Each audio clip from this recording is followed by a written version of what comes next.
आने की संभावना नहीं है ना। चलो अब गौर से सुनो मेरी बात को, गौर से सुनो। आज हम लोग बैंकिंग रिवाइज करेंगे, सामने देखो, बैंकिंग रिवाइज करेंगे।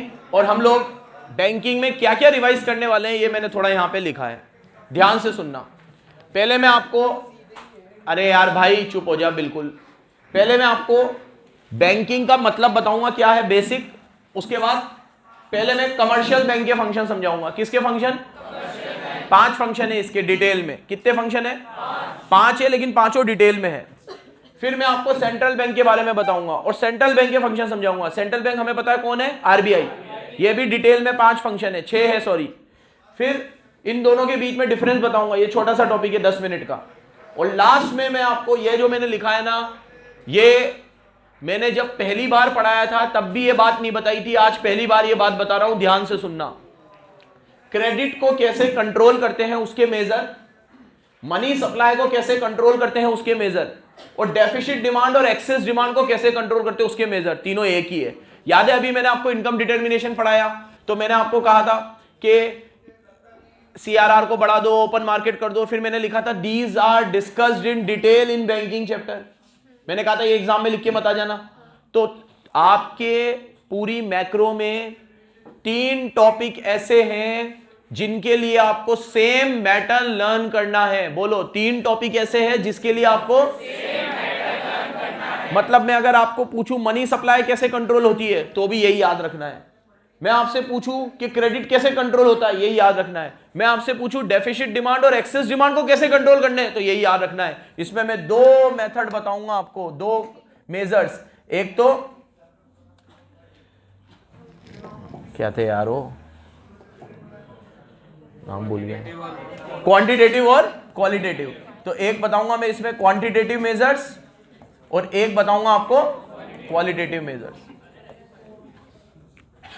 ये वाला मेरा लेक्चर बहुत इंपॉर्टेंट रहने वाला है क्योंकि पढ़ेंगे हम एक ही चीज, लेकिन वो काम 3 चैप्टरों में आएगी। मनी सप्लाई हमने किस में पढ़ा? मनी में। क्रेडिट क्रिएशन किस में पढ़ेंगे? बैंकिंग में। और efficient demand, excess demand, income determination. 3 अलग अलग चैप्टरों में 3 अलग अलग बातें हैं, लेकिन उनके सॉल्यूशन एक ही है। समझ रहे हो बराबर? तो ये वाला लेक्चर बहुत इंपॉर्टेंट है, बहुत बहुत इंपॉर्टेंट, ठीक है। और ये भी मैं आपको लिख के दे दूं, इन तीनों में से एक टॉपिक हर बार एग्जाम में आता है, आंसर सेम है। डेफिसिट डिमांड, एक्सेस डिमांड कैसे कंट्रोल करे, या तो इस पे आ जाएगा, क्रेडिट को कैसे कंट्रोल करे, या मनी सप्लाई को कैसे कंट्रोल करे। और उसके मेथड 2 ही है, क्वालिटेटिव और क्वांटिटेटिव। इन सब में मैं आपको डिटेल में बताने वाला हूं। तो ये मेरा इस रिवीजन का लेखा जोखा रहेगा। 4 चीजें मैं, भैया तू कल से टाइम पे आना, डेली लेट आता है, ठीक है, मैं रोज रोज एंटरटेन नहीं करूंगा। अब ये 4 चीजें इस चैप्टर में मैं आपको पढ़ाने वाला हूं। पहले कमर्शियल बैंक के बारे में, फिर किसके बारे में? सेंट्रल बैंक के बारे में, फिर दोनों का क्या डिफरेंस और क्रेडिट को कैसे कंट्रोल करते हैं। शुरू करें सबसे पहले बैंकिंग में, कमर्शियल बैंक में। पहले मैंने आपको कहा था व्हाट इज बैंकिंग। बैंकिंग का मतलब क्या है? यहां देखो, banking means accepting deposit from public for the purpose of lending. बोलो, accepting deposit from public for the purpose of lending. Banking का मतलब है कि पब्लिक से डिपॉजिट एक्सेप्ट करना, वापस उन्हीं को लैंड करना। अगर मैं ये 2 फंक्शन परफॉर्म कर रहा हूं तो मैं बैंक हूं, अदरवाइज मैं बैंक नहीं। तो बैंकिंग किससे बनती है? 2 चीजों से, पब्लिक से डिपॉजिट एक्सेप्ट करना, पब्लिक को मनी लैंड करना। पब्लिक से डिपॉजिट लैंड करना। अगर मैं ये दोनों काम कर रहा हूं तो मैं बैंक हूं। अगर मैं ये दोनों काम नहीं कर रहा हूं, दोनों में से एक ही काम कर रहा हूं, तो मैं फाइनेंशियल इंस्टीट्यूशन हूं। कौन हूं मैं? जैसे मैंने आपको एग्जांपल दिया था LIC। आप LIC में प्रीमियम भरते हो तो आप पैसे जमा कराते हो, लेकिन आप LIC में ऐसे खाता नहीं खुला सकते। LIC आपको लोन नहीं देगा। अब जैसे मैं जाऊं और मैं बोलूं LIC वालों से कि लोन दे दो, तो मेरा कोई खाता थोड़ी है, उसमें कोई लोन वोन मुझे नहीं मिलेगा। हालांकि अभी LIC एक फीचर देता है कि आपकी जितनी प्रीमियम जमा है ना, उस प्रीमियम के पैसे को गिरवी रख के उतने अमाउंट का लोन मिल जाता है आपको, लेकिन ब्याज देना पड़ेगा। ब्याज तो ऑब्वियसली देना ही पड़ेगा, तो एक फीचर है। But still LIC is not bank, क्योंकि वो दोनों फंक्शन परफॉर्म नहीं कर रहा। सेम ऐसे ही मैंने आपको एक और एग्जांपल दिया था कि हमारी कम्युनिटी में एक ट्रस्ट है जिसको शॉर्ट फॉर्म है BQHS। क्या है? ठीक है। अब ये ट्रस्ट जो है ये ऑल ओवर इंडिया हमारी कम्युनिटी के जितने भी लोग रहते हैं उनको इंटरेस्ट फ्री लोन देता है। क्या देता है? इसका हेड ऑफिस मुंबई में है। तो हमें कुछ डॉक्यूमेंट भरने होते हैं, P&L बैलेंस शीट लगाना होता है, इनकम टैक्स का रिटर्न लगाना होता है, बिल्कुल जो पेपर वर्क है वो पूरा कंप्लीट करना पड़ता है। उसके बाद हम लोग वहाँ जाते हैं मुंबई जब भी अपॉइंटमेंट होती है, और फिर हम लोगों को वो पैसे वो BQHS ट्रस्ट से मिलते हैं विदाउट एनी इंटरेस्ट। तो एक तरीके से ये एक हमारी इंटरनल कम्युनिटी बैंकिंग है, जिससे कि हम इंटरेस्ट से दूर रहे। तो ये एक मिलती है, और ये एक ऐसी चीज़ है जो आपको कहीं भी देखने को नहीं मिलेगी, ठीक है। लेकिन फिर भी वो जो ट्रस्ट है वो बैंक नहीं है, क्योंकि वो दोनों में से एक काम कर रहा है। लोन तो दे रहा है हमें, लेकिन हमसे डिपॉजिट एक्सेप्ट।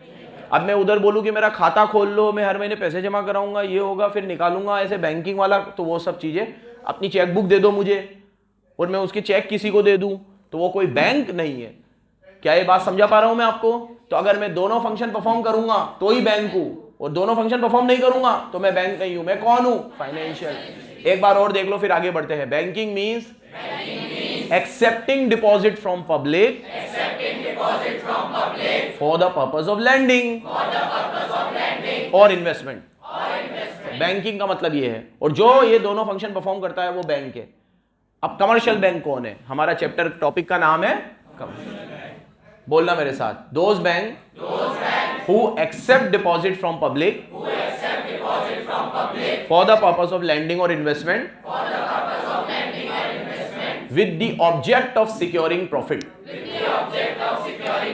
तो जो बैंक ये काम प्रॉफिट के लिए कर रहा है वो बैंक क्या बन जाएगा? Commercial bank. अब जैसे ICICI बैंक है, HDFC बैंक है, स्टेट बैंक ऑफ इंडिया है, बैंक ऑफ बड़ौदा है, पंजाब नेशनल बैंक है, यस बैंक है, कोटक महिंद्रा बैंक है, जितने भी बैंकों के नाम आपने अपनी इस छोटी सी जिंदगी में सुने हैं, वो सारे बैंक क्या ये काम प्रॉफिट के लिए करते हैं? एक भी बैंक ऐसा दिखा है जो प्रॉफिट के लिए ना करता हो? चलो स्टेट बैंक ऑफ इंडिया, वो तो गवर्नमेंट का है ना, उसमें तो पूरा स्टेक किसका है? गवर्नमेंट का है। स्टेट बैंक ऑफ इंडिया आपसे चार्जेस नहीं लेता, लोन लेते हो तो ब्याज नहीं लेता, हाँ, SMS के चार्जेस नहीं लेता, बैंकिंग के चार्जेस नहीं लेता, सब कुछ लेता है। तो स्टेट बैंक ऑफ इंडिया भी कौन सा बैंक है? कमर्शियल। तो हर वो बैंक जो प्रॉफिट के लिए काम कर रहा है वो कमर्शियल बैंक है। बोलो, हर वो बैंक। बढ़ू आगे बढ़ू। कमर्शियल बैंक समझ में आ गया, बैंक समझ में आ गया। अब मुझे मेन पढ़ाने इनके फंक्शंस। क्या बोला मैंने? कितने फंक्शन पढ़ाऊंगा? 5। पहला फंक्शन तो डेफिनेशन में ही है, एक्सेप्टेंस ऑफ डिपॉजिट।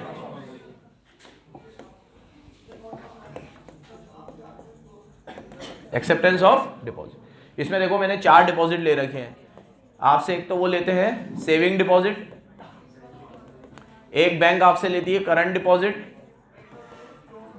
जिसे डिमांड डिपॉजिट भी बोलते हैं।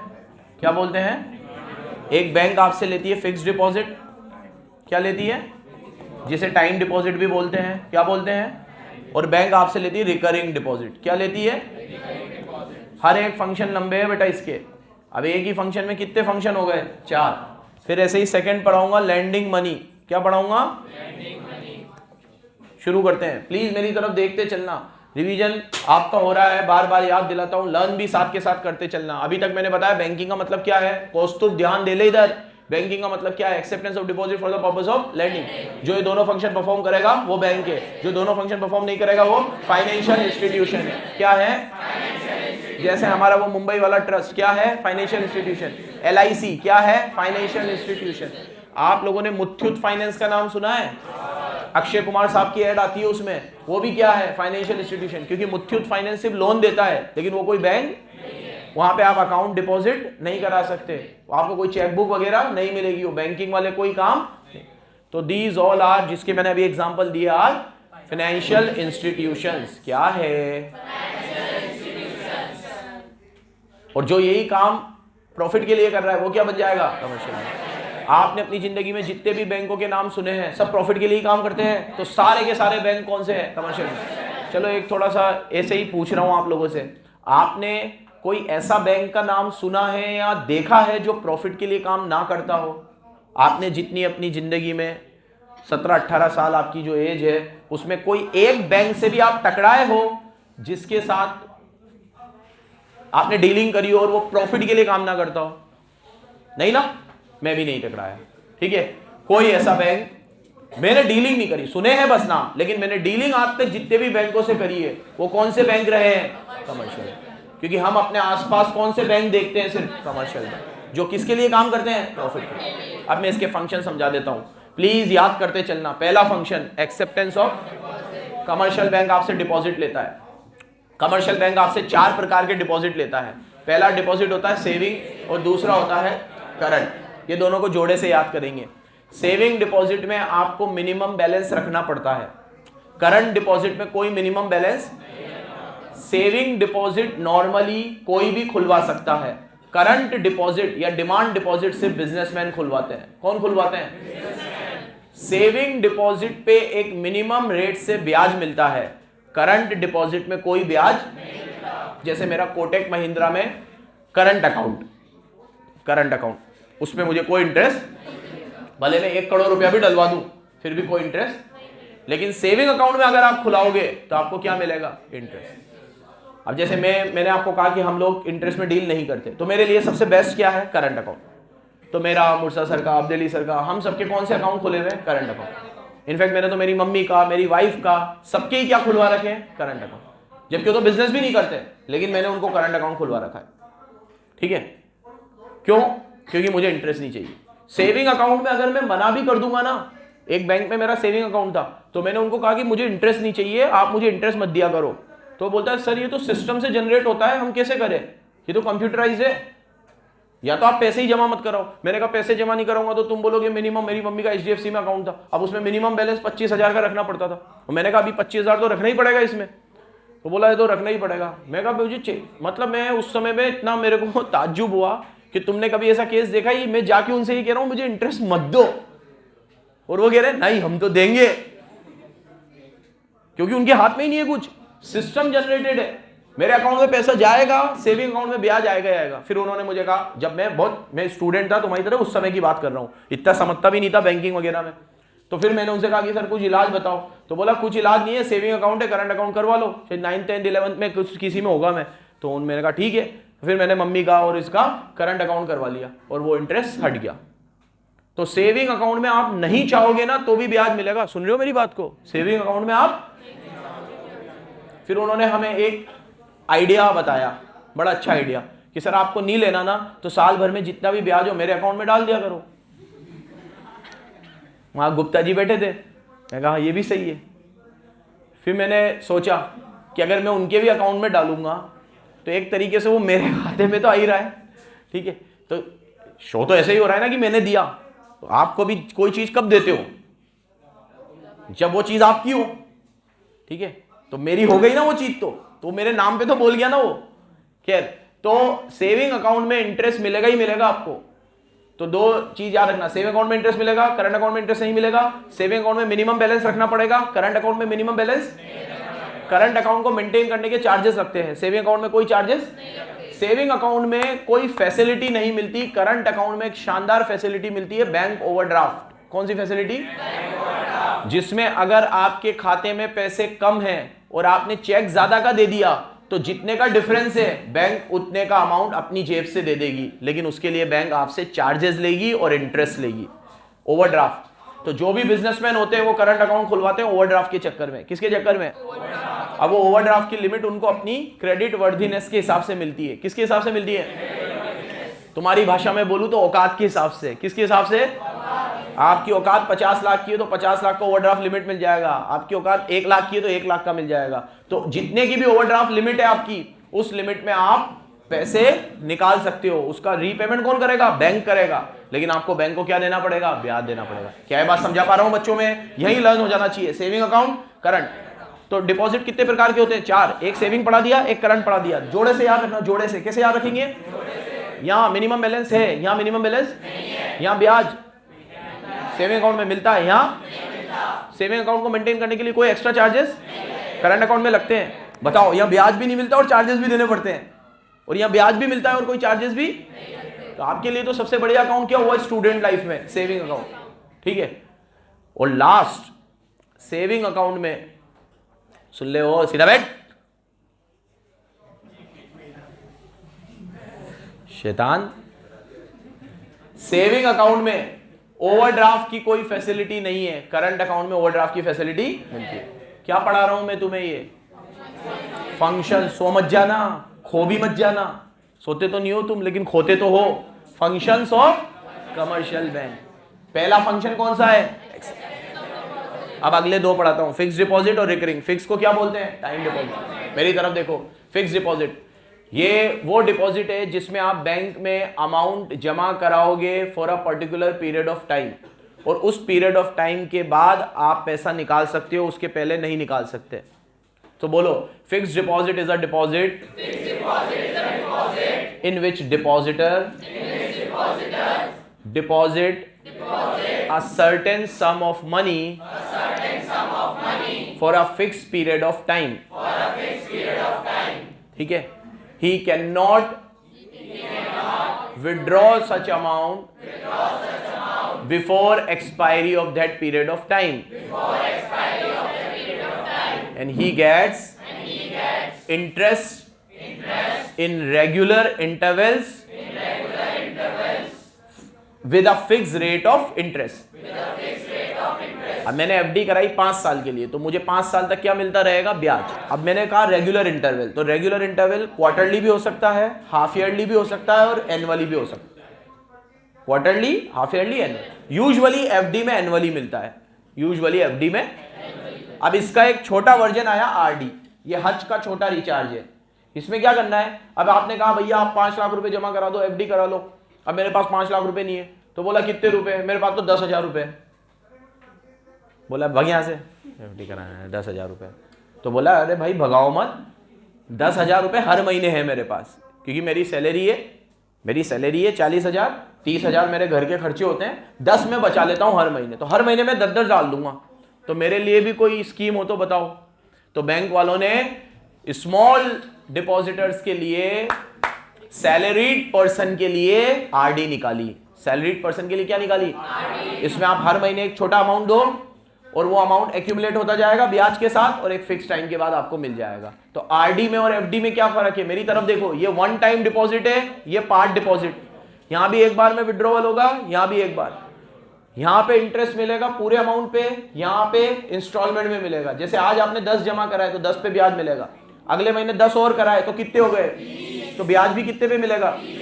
फिर अगले महीने 10 और कराए, फिर अगले महीने 10 और कराए, 40। ये आपका पहला फंक्शन हो गया। एक बार रीड मार लो, जल्दी से रीड मारो। एक्सेप्टेंस ऑफ डिपॉजिट चारों बता दिए मैंने। मैं थप्पड़ मार के भी इलेबरेट करवा सकता हूं तेरे से, तो चुपचाप बैठ जा अभी इधर। देखो, अब एक्सेप्टेंस ऑफ डिपॉजिट हो गया। बैंक का दूसरा फंक्शन है लेंडिंग ऑफ मनी। क्या फंक्शन है? बैंक का काम है लोगों को पैसे देना। तो लेंडिंग ऑफ मनी में मैंने सबसे पहले बताया है आपको, सबसे कॉमन जो बैंक लोन देती है वो देती है कैश क्रेडिट। सीसी बताया होगा पहले, CC, cash credit. Cash credit में क्या होता है? इधर देखो, कैश क्रेडिट में क्या होता है? ओवरड्राफ्ट की तरह ही है। सीसीओडी, सीसीओडी साथ में ही यूज होते हैं। कैश क्रेडिट और ओडी मतलब बैंक ओवरड्राफ्ट।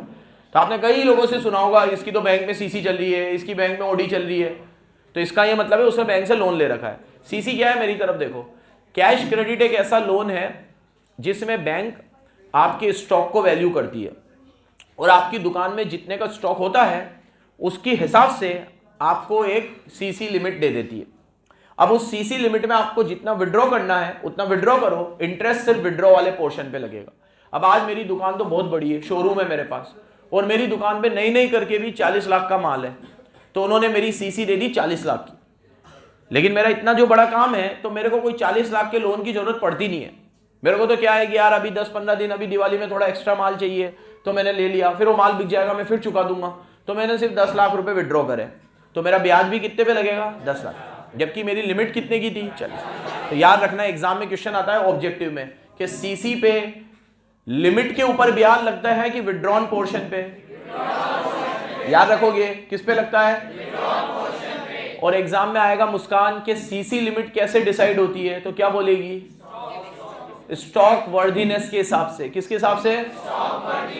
आपकी दुकान में जितना माल होगा उतनी अच्छी आपकी सीसी होगी। लेकिन आजकल है ना, ये तो किताबी बात है, ये सब किताबी बात है। प्रैक्टिकल लाइफ में ऐसा नहीं चलता है। प्रैक्टिकल लाइफ में तो बैंक क्या करता है, आपके बैंकिंग ट्रांजैक्शन के हिसाब से थोड़ी बहुत सीसी तो आपको दे ही देता है, वो आपकी दुकान पे विजिट करने भी नहीं आएगा। अब यहाँ पे रोल आता है चार्टर्ड अकाउंटेंट्स का। हम लोग जब किसी बैंक की ऑडिट करने जाते थे आर्टिकलशिप में, तो हम लोग ये देखते थे कि उस बैंक ने जिस जिस लोगों को सीसी दे रखी है उनकी दुकान में उतना माल है कि नहीं। आरबीआई कहता है स्टॉक ऑडिट भी करो। फिर आरबीआई के कहने पे हम लोग कुछ कुछ जगहों पे स्टॉक ऑडिट करने जाते थे। अब हम लोग एक स्टॉक ऑडिट करने गए, उसकी दुकान में उसको 1 करोड़ रुपए की सीसी दे रखी उसने, और उसकी दुकान किस चीज़ की थी? खिलौनों की दुकान थी। भाई खिलौनों की दुकान पे कोई 1 करोड़ का माल होता है क्या? हमने सारे माल को टोटल करा, 5-7 लाख रुपए से ज़्यादा का माल नहीं था वो कॉस्ट पे, और मार्केट वैल्यू पे भी ले तो 10-12 लाख से ज़्यादा की चीज़ नहीं थी वो, और इतने की सीसी दे रखी।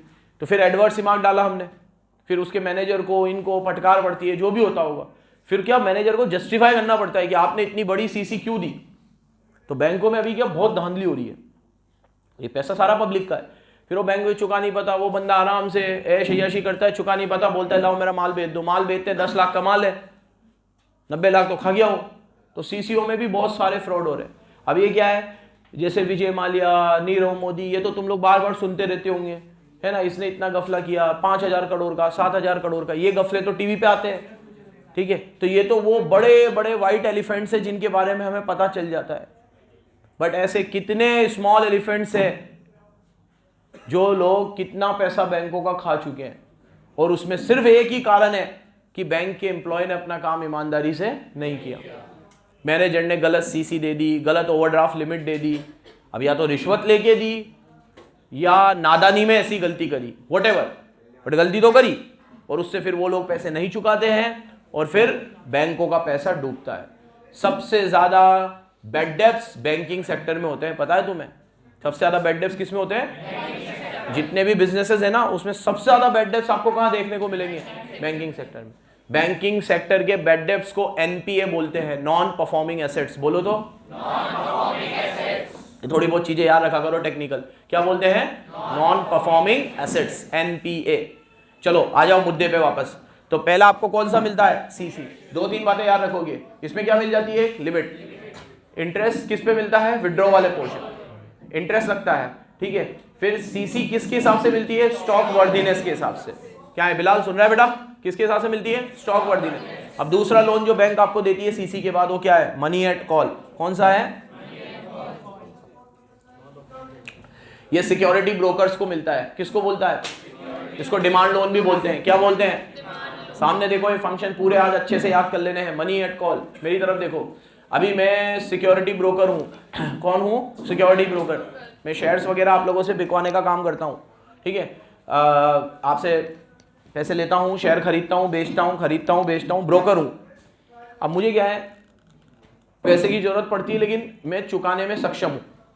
जैसे मैंने सुबह शेयर खरीदे और कल भाव बढ़ गया, कल ही बेच दिए, तो आज पैसा चाहिए, कल वापस आ जाएगा। तो मुझे शॉर्ट टर्म में लोन चाहिए एकदम, 10 दिन के लिए, 15 दिन के लिए, 2 दिन के लिए। तो मुझे लोन मिलेगा मनी एट कॉल वाला। कौन सा वाला? तो मनी एट कॉल मतलब डिमांड लोन। क्या नाम है इसका? ये रीपेबल ऑन डिमांड होता है। क्या होता है? इसमें पर्सनल एसेट सिक्योरिटी पे रखी जाती है। क्या रखी जाती है? और इसके अंदर सिर्फ ये उनको मिलता है जिनकी क्रेडिट नीड डेली फ्लक्चुएट होती है। बोलो तो क्रेडिट। और ये सिर्फ मिलता है सिक्योरिटी ब्रोकर्स को। किसको मिलता है? सिक्योरिटी ब्रोकर्स को। एक वर्ड टू वर्ड नोट्स में होगा, देख लेना। सिक्योरिटी ब्रोकर वाली बात होगी, ठीक है, क्रेडिट नीड फ्लक्चुएट वाली बात होगी, ठीक है, और इसमें पर्सनल एसेट सिक्योरिटी पे रखी जाती है। क्या रखी जाती है? हर्षद मेहता ने जो स्कैम किया था वो इसी से किया था। वो क्या करता था? बैंकिंग सेक्टर का पैसा लेता, स्टॉक मार्केट में लगाता, ऐसी कंपनियों के शेयर खरीदता जिसका भाव एकदम कम था, अपने पूरा जो उसने नेटवर्क का जाल बिछा रखा था सबको बोलता ये लिमिटेड के शेयर खरीदो। एक अपोलो टायर थे, अपोलो टायर है ना, उसके शेयर उसने आसमान पे छू लिए थे। उसने सबको कहा अपोलो के शेयर खरीदो, और डिमांड बढ़ गई, और मार्केट का नियम है डिमांड बढ़ेगी तो प्राइस बढ़ेगी। तो अपोलो टायर के प्राइस एकदम आसमान छू गए, ठीक है। जैसे ही प्राइस बढ़े तो हर्षद मेहता ने कहा बेचना शुरू कर दो, तो उसके सारे बंदों ने लगातार उस प्राइस पे बेच दिए। तो खरीदा था उसे कौड़ियों के दाम पे 100 रुपए पे, और ले गया 1000 पे, और 1000 पे बेच दिया। अब जैसे ही बिक गया तो सबके पास से डिमांड कम हो गई, तो प्राइस वापस से कम हो गई। वो 1000 का शेयर वापस 100 पे आ गया, 90 पे आ गया। अब ऐसा करने से क्या हुआ? उसने बहुत सारा पैसा कमा लिया, बैंक से ही पैसा लिया था, बैंक को चुका भी दिया, लेकिन उसकी वजह से जिन लोगों ने शेयर में पैसा लगाया उनकी तो पिक्चर बन गई। क्योंकि मैं मार्केट को चला रहा हूं, ये तो मुझे पता है और मेरे लोगों को पता है, लेकिन कुछ जेन्युइन बायर्स भी तो होंगे। जैसे स्नेहा ट्रेडिंग कर रही है तो इसको दिख रहा है यार ये अपोलो एकदम से बढ़ रहा है, तो it is the right time to purchase, तो इसने खरीदा। बट इसको नहीं पता था कि पर्दे के पीछे से ये चला मैं रहा हूं, और अब जब मेरे लोगों ने बेचा तो स्नेहा ने तो नहीं बेचा, इसको थोड़ी पता था कि टाइमिंग मेरे हाथ में है। समझ रहे हो, ऐसे खेल करा था हर्षद मेहता ने। तो जो छोटे छोटे इन्वेस्टर्स थे उनकी पिक्चर बनी थी। तो क्या तुम लोगों, इसकी वेब सीरीज भी है स्कैम 92 करके, देखी भी होगी शायद, सोनी लिव पे है, देखना कभी, अभी तो नहीं, एग्जाम के बाद ना देखी हो तो बहुत बढ़िया वेब सीरीज है। एक एक पहलू को उसमें समझाया है कि इसने स्कैम कैसे किया था। बहुत दिमाग वाला बंदा था। वेब सीरीज देख के तो आपको इसकी तरफ बहुत सहानुभूति होगी, ओ यार अंत में मर जाएगा, ये मर गया, इतना बढ़िया तो था, बढ़िया दिमाग से खेल रहा था। लेकिन वो दिमाग से खेलने के पीछे उसको तो एक हीरो की तरह बताया गया है, लेकिन पीछे जो छोटे छोटे स्मॉल इन्वेस्टर्स है जिन्होंने सुसाइड करी थी उस समय पे, उनको थोड़ी पता था कि पर्दे के पीछे से ये चला रहा है, और इसके पास खुद का पैसा नहीं था। ये क्या उठाता था? मनी एट, बैंक लोन लेता था, बैंक गारंटी वगैरह से खेलता था, वही पैसा। फिर इसने एक बहुत बड़े डायलॉग मारते हैं वेब सीरीज में कि आप मेरे को एलिगेशन लगा रहे हो, मैंने गलती क्या करी है? जो पैसा बैंकों में पड़ा पड़ा सड़ रहा है, उस समय इन्वेस्टमेंट अपॉर्चुनिटी भी इतनी नहीं थी, तो वो बैंकों में पैसा सड़ रहा है, मैं वो 15 दिन के लिए 20 दिन के लिए वो पैसा स्टॉक मार्केट में लगाता हूं, कंपनियों के भाव ऊपर लाता हूं, सेंसेक्स ऊपर आता है, निफ्टी ऊपर आता है मेरी वजह से, तो आपको तो मुझे थैंक यू बोलना चाहिए। आप लोगों ने अभी तक, ऐसा बोलता है वो उस मूवी में, अब पता नहीं उसके सही वर्ड थे या डायरेक्टर ने इम्प्रोवाइज किए थे, आई डोंट नो, बट उसमें बोलता है कि आपको शेयर मार्केट का पोटेंशियल नहीं पता, मुझे पता है, ठीक है, इंडिया का स्टॉक मार्केट बहुत ऊंचा जाना चाहिए और मेरी है, मैं इसको इतना ऊंचा लगाऊंगा, और उसके बाद से ही सेंसेक्स निफ्टी ऊपर पे ऊपर, क्योंकि हर कंपनियों में ये इस तरीके से धांधू करता था, छोटी छोटी कंपनियों के शेयर खरीदता था, ये सारी चीजें करता था। और ये कई जगह पे सही भी था कि बैंकों का पैसा इसने लिया और वापस भी दे दिया। इसने क्या करा था? बैंकिंग सेक्टर के और स्टॉक एक्सचेंज के लूप होल्स का फायदा उठाया था। आज कोई ऐसे नहीं कर सकता, क्योंकि सेबी के जो कानून है वो बहुत स्ट्रिक्ट है आज, तो तुम पढ़ोगे आगे जाके लॉ में, उस समय ऐसे कोई कानून नहीं थे। तो ऐसा कहा जाता है कि इसकी वजह से ही सेबी के कानून बने हैं। हम लोग जब पढ़ते थे सीए फाइनल में तो हम इसको बहुत गालियां देते थे, इसकी वजह से हमें 3 लॉ एक्स्ट्रा पढ़ने पड़ रहे हैं। सेबी के 3 नए लॉ बने थे 96 में, वो इसके स्कैम होने के बाद ही बने थे। तो इसने एक तरीके से आईना भी दिखाया था हमारे सिस्टम को कि जो मैं कर सकता हूं वो और भी कोई कर सकता था। तो उसके बाद फिर लॉ भी बहुत सारे चेंजेस हुए। खैर, तो मनी एट कॉल क्या होता है? ये एक ऐसा लोन है जो रीपेएबल ऑन डिमांड है। इसकी मैच्योरिटी पीरियड बहुत कम होती है, 2 डेज से 15 डेज। इसमें पर्सनल एसेट गिरवी रखी जाती है, और ये किसको मिलता है? जिनकी क्रेडिट नीड डेली फ्लक्चुएट हो। बोलो, फॉर एग्जाम्पल, बोलो एग्जाम्पल, बोलो सिक्योरिटी ब्रोकर्स। चलो, तीसरा लोन जो बैंक आपको देती है वो कौन सा होता है? Short term loan. इसके बारे में कुछ भी नहीं बताऊंगा, सिंपल है। ये वो लोन है जो आपको किसी भी चीज के लिए मिल जाएगा, अपनी वर्किंग कैपिटल को फाइनेंस करने के लिए, कार्ड लेने के लिए, एजुकेशन के लिए। शॉर्ट टर्म लोन, इसको आपको विद इन 5 ईयर चुकाना होता है। कैसे चुकाना होता है? इसका कोई एक, अभी मैंने क्या बताया, सीसी सिर्फ किसको मिलेगी? बिजनेसमैन। दूसरा वाला किसको मिलेगा? ब्रोकर्स। शॉर्ट टर्म लोन में मैंने कुछ भी नहीं लिखा, ये सबको मिल जाएगा, आपको, मुझे, सबको, बस इसको इंटरेस्ट के साथ चुकाना पड़ेगा आपको। चौथा लोन, बैंक आपको अदर फैसिलिटी देता है, जैसे ओवरड्राफ्ट की फैसिलिटी और discounting of bill of exchange. जैसे ओवरड्राफ्ट तो अभी मैंने पढ़ा ही दिया। ओवरड्राफ्ट एक ऐसी फैसिलिटी है जिसमें आप अपने अकाउंट से चेक इशू करोगे दूसरे के नाम का, और अगर आपके खाते में पैसे नहीं हैं तो भी वो चेक डिसऑनर नहीं होगा। If you had taken overdraft limit, अगर आपने क्या ले रखी है? तो हर बंदा ये लेके रखता है, क्योंकि कभी कंटिजेंसी में, अभी जैसे सपोज करो कि मेरे को पता है कि मेरे कोई बैंकों से लोन चल रहे हैं और उसमें मेरे हर महीने 2 लाख की इंस्टॉलमेंट जाती है। अब वैसे तो मैं ध्यान रखता हूं कि हर महीने में 2 लाख रुपए जमा करा दूं, लेकिन मेरे कभी नहीं हुए। अब मेरे अकाउंट में 180 थे, 20,000 के चक्कर में मेरे चार्जेस भी कट गए और मेरा चेक भी डिसऑनर हो गया, और उस बैंक में मेरी गुडविल भी खराब हुई, अगली बार लोन भी नहीं मिलेगा। तो मैंने क्या कहा बैंक से जाके कि यार भाई साहब, मेरे को 2 लाख तक की ओवरड्राफ्ट दे दो। तो कभी मेरे खाते में पैसे ना हो तो आप ओवरड्राफ्ट से दे दिया करो। ज़्यादा नहीं ले रहा, 2 लाख तक, ताकि कभी 20,000 50,000 की कमी आ जाए तो बैंक अपनी तरफ से चुका दे। इसके लिए मुझे कुछ भी गिरवी भी नहीं रखना। ओवरड्राफ्ट तो फ्री में मिलता है, फ्री में। अब अगर मेरा 20,000 कम था तो वो 20,000 पे मुझे ब्याज देना है, जबकि मेरी लिमिट कितने की थी? 2 लाख। अब किसी महीने में मेरे अकाउंट में 0 बैलेंस है और 2 लाख का चेक लगना है, तो ओवरड्राफ्ट से लग जाएगा आराम से। तो एक बहुत बढ़िया सिस्टम है, बैंक आपको देती है, लेकिन सीधी सी बात है ब्याज लगेगा। बैंक कोई भी काम फ्री में, क्योंकि ये मैं किसके बारे में बता रहा हूं? Commercial bank. कमर्शियल बैंक हर काम किसके लिए करती है? सुन रहे हैं? तो एक हो गया डिस्काउंट, ये हो गया आपका ओवरड्राफ्ट। समझ आ गया ओवरड्राफ्ट क्या है? एक ऐसी फैसिलिटी है, बोलो,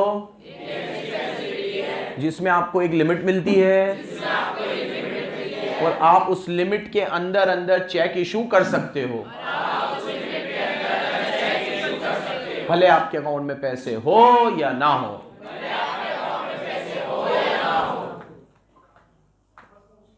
तू बता बेटा मुस्तफा, ओवरड्राफ्ट में और सीसी में क्या फर्क है? What is the difference between overdraft and CC? Overdraft तो मैं चेक से किसी को पेमेंट करना हो तो मैं चेक से ज़्यादा पेमेंट कर सकता हूँ। सीसी तो मेरे को बोलो मेरा स्टॉक चेक करके देगा।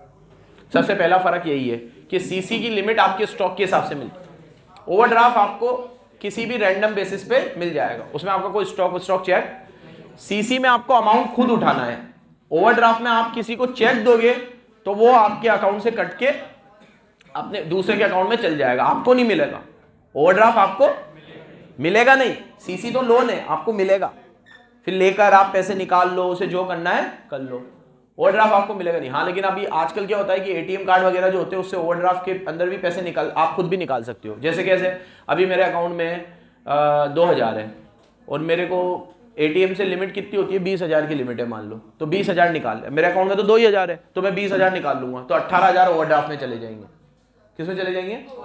ओवरड्राफ्ट में। और फिर वो 18,000 पे क्या लगेगा? Discounting of bill of exchange. Last काम जो बैंक आपको करती है, आपके बिल ऑफ एक्सचेंज को डिस्काउंट कराती है। आपने 11th क्लास में पढ़ा है, यहाँ देखो, मैंने उधार में माल बेचा क्रिश भोला को। क्रिश भोला बहुत भोला है, तो इसने कहा सर मैं 3 महीने में पैसे दे दूंगा, तो मुझे क्रिश पे भरोसा है, तो मैंने क्रिश पे एक बिल लिख के दे दिया कि क्रिश मुझे 3 महीने में पैसे देगा। अब मेरे पास इतना टाइम नहीं है कि मैं 3 महीने रुकूं, मेरे को पैसे की अर्जेंट नीड है, तो मैं किसी भी बैंक के पास जाऊंगा और उस बिल की डिस्काउंटिंग कराऊंगा। बैंक मुझे आज पैसे दे देगा, 3 महीने बाद क्रिश उस बैंक को पैसे देगा, लेकिन 3 महीने के बैंक मुझसे क्या लेगा? ब्याज लेगा। तो discounting of bill of exchange is a facility in which the person who has BR discounts such bill from bank, and at the date of maturity, on the date of maturity, the person who has bills payable will pay the amount directly to bank, and for such service bank will deduct discounting charges.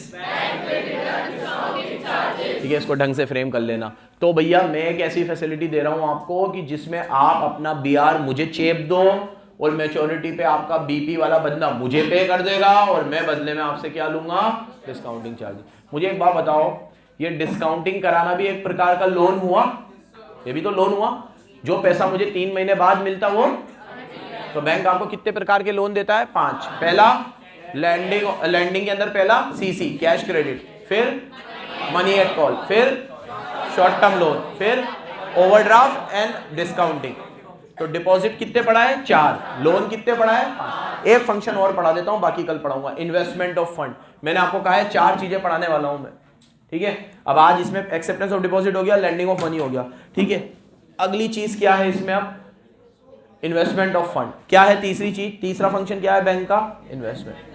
Bank का तीसरा function है, bank आपके द्वारा दिए गए पैसे को अलग अलग जगह पे क्या करती है? इन्वेस्ट। जैसे बैंक रियल एस्टेट में पैसा लगाती है। किसमें? बैंक गोल्ड में पैसा लगाती है, म्यूचुअल फंड में पैसा लगाती है, सब में पैसा लगाती है। लेकिन इसमें सबसे जो इंपॉर्टेंट बात है वो है गवर्नमेंट सिक्योरिटी।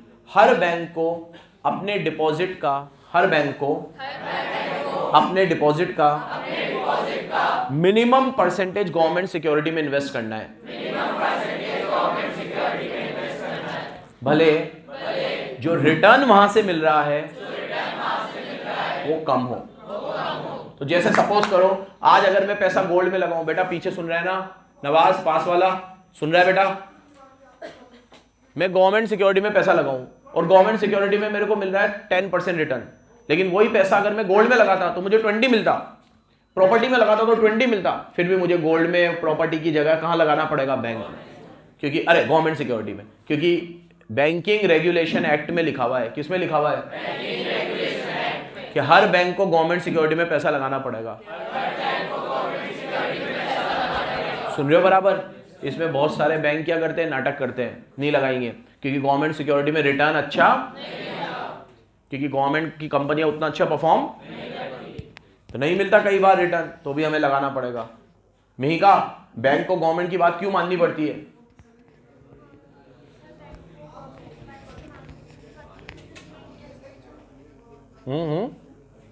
तू बता। बैंकिंग रेगुलेशन एक्ट में लिखा हुआ है। और कोई रीजन? Very good.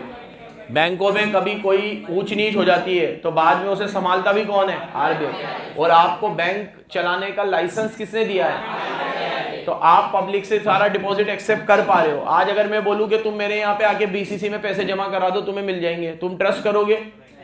लेकिन अगर मैं बीसीसी को बीसीसी बैंक बना दूं तो तुम करोगे, क्योंकि पीछे बैंक आ गया। अब बंधन बैंक है, यस बैंक है, कोटक महिंद्रा बैंक है, तो सब प्राइवेट बैंक है, तुम्हें नहीं पता इसके पीछे कौन है, फिर भी तुम इसमें ट्रस्ट करते हो ना। तो ये बैंकिंग होने का लाइसेंस किसने दिया है आपको? आरबीआई। तो इसीलिए जब हम आपको इतनी फैसिलिटी दे रहे हैं तो थोड़ी बहुत बात आपको हमारी माननी, और पैसा कहाँ लगाना पड़ेगा? गवर्नमेंट सिक्योरिटी में। सुन रहे हो बराबर? क्या पढ़ा रहा हूँ? फंक्शन 3 2 और पढ़ा दूं क्या आज ही?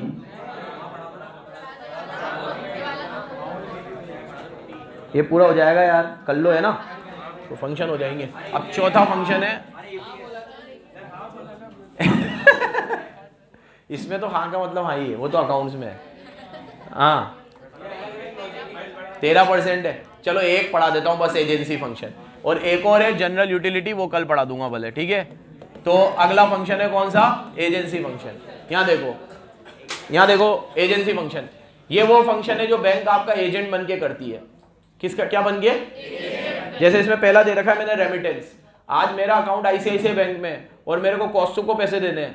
मेरे को क्यों कौस्तुभ को पैसे देने? कौस्तुभ को देने मुझे पैसे, तो ठीक है, कौस्तुभ को पैसे देने मुझे, तो कौस्तुभ मुझे पैसे देगा। अब कौस्तुभ का अकाउंट है आईसीआईसीआई में और मेरा अकाउंट है कोटक में, तो कौस्तुभ अपने अकाउंट से मेरे अकाउंट में पैसे डालेगा, तो आईसीआईसीआई ने मेरे को फैसिलिटी दी, तो ये रेमिटेंस ऑफ फंड की फैसिलिटी हो गई। ये हर बैंक एक दूसरे को दे रहा है, तो एक तरीके से बैंक आपका एजेंट बन के काम कर रहा है। क्या बन के काम कर रहा है? पैसे तो कौस्तुभ को देने थे, आईसीआईसीआई बैंक को थोड़ी देने थे, फिर भी आईसीआईसीआई बैंक ने कौस्तुभ का एजेंट बन के उसके लिए ये काम किया। अदरवाइज कौस्तुभ को क्या करना पड़ता? वो पैसे पहले आईसीआईसीआई बैंक से निकालने पड़ते, फिर गाड़ी में पेट्रोल डलाना पड़ता, फिर विज्ञान नगर से यहां तक आना पड़ता, और फिर हाथ जोड़ के मुझे पैसे देता, ये लो सर। लेकिन ये काम कौस्तुभ को नहीं करना पड़ा, ये काम किसने कर दिया? आईसीआईसीआई बैंक ने कर दिया। तो ये उसका एक फंक्शन हुआ, और ऐसे फंक्शन की तो हम कदर भी नहीं करते। हमें ऐट है, ये कोई फंक्शन है क्या? करेगा इसे ही बैंक तो, अबे लेकिन कर रहा है वो फ्री में, उसका काम थोड़ी है। उसका काम तो क्या है? तुम बैंक में पैसे जमा कराओ, तुम्हें ब्याज देगा। उल्टा तुम तो पैसे निकाल रहे हो, किसी और को दे रहे हो, उसके लिए तुम्हें बैंक भी नहीं जाना पड़ना, कुछ भी नहीं करना पड़ रहा, और रेमिटेंस हो रहा है अपने आप एक ऐप के माध्यम से। कितना अच्छा फंक्शन है। तो ये है रेमिटेंस ऑफ फंड। दूसरा कलेक्शन एंड पेमेंट। आप अगर बैंक को इंस्ट्रक्शन दे दो कि हर महीने मेरे अकाउंट में से 10 तारीख को मेरा इंटरनेट का बिल भर दिया करो, 10 तारीख को मेरे LIC भर दिया करो, तो बैंक उसमें स्टैंडिंग ऑर्डर करके एक ऑप्शन आता है वो लगा देगी, और हर महीने की 10 तारीख को आपके अकाउंट से पैसे कट जाएंगे। जैसे मेरे साथ ये बहुत प्रॉब्लम है भूलने का, अक्सर मैं भूल जाता हूँ चीजें, तो मैं बैंक को स्टैंडिंग ऑर्डर दे रखा है मैंने कि भैया मेरा DTH का जो रिचार्ज है वो 10 तारीख को होता है, मेरी कोई पॉलिसी का प्रीमियम 10 तारीख को जाता है, तो आप 10 तारीख को मेरे अकाउंट से सीधे काट लिया करो भाई, ताकि मेरे पेनल्टी ना लगे, ये ना लगे। स्कूल की फीस का दे दो कि 10 तारीख को ये स्कूल की फीस है, या मंथली जाती है, हर महीने सेम है। तो ये एक बहुत बढ़िया फंक्शन है, कलेक्शन एंड पेमेंट। तो कलेक्ट भी करेगी, पे भी करेगी, रेमिट भी करेगी। रेमिट मतलब एक अकाउंट से दूसरे अकाउंट। तीसरा सेल परचेज ऑफ सिक्योरिटी। ये काम अब बैंक नहीं करती, ये ब्रोकर करता है। पहले बैंक आपको एक फैसिलिटी देती थी कि आपको कौन से स्टॉक में पैसा लगाना है, सेल करना है, परचेज करना है, ये फैसिलिटी भी कौन देता था? बैंक। लेकिन अभी ऐसी कोई फैसिलिटी बैंक नहीं देता, ये ब्रोकर करता है अब। फिर अगला रिप्रेजेंटेशन। अगर मान लो आपको कहीं पे कोई दिक्कत आ रही है, जैसे आपका आधार कार्ड नहीं बन रहा, आपके पासपोर्ट में दिक्कत आ रही है, तो बैंक आपका रिप्रेजेंटेशन भी देता है कि नहीं, मैं जानता हूं इसको, इसका 20 साल से मेरे अकाउंट है, बैंक में अकाउंट है, तो आप करो इसका जो भी काम है। ऐसे बैंक की रिप्रेजेंटेशन भी बहुत वैलिड होती है, तो वो आपका रिप्रेजेंटेशन देता है कहीं जगह पे। आपका इनकम टैक्स का रिफंड अटक गया है तो बैंक मदद करता है। लेकिन ये काम भी अब जो दूसरे लोग हैं वो करने लग गए हैं, बैंक अब इन चीजों में नहीं पड़ता, पहले पड़ता था। Last, trustee. आप बैंक को ट्रस्टी बना सकते हो कि मेरे जाने के बाद मेरा बच्चा जब तक 18 साल का नहीं होता तब तक आप ये सारी प्रॉपर्टी संभाल के रखना, और जब मेरा बच्चा 18 साल का हो जाए तो उसको दे देना। तो बैंक आपका ट्रस्टी बन के भी काम करेगा। ये कौन से फंक्शन है? ओ अम्मार अली, कौन से फंक्शन है? एजेंसी। इसमें भी कितने पड़ा है? 5।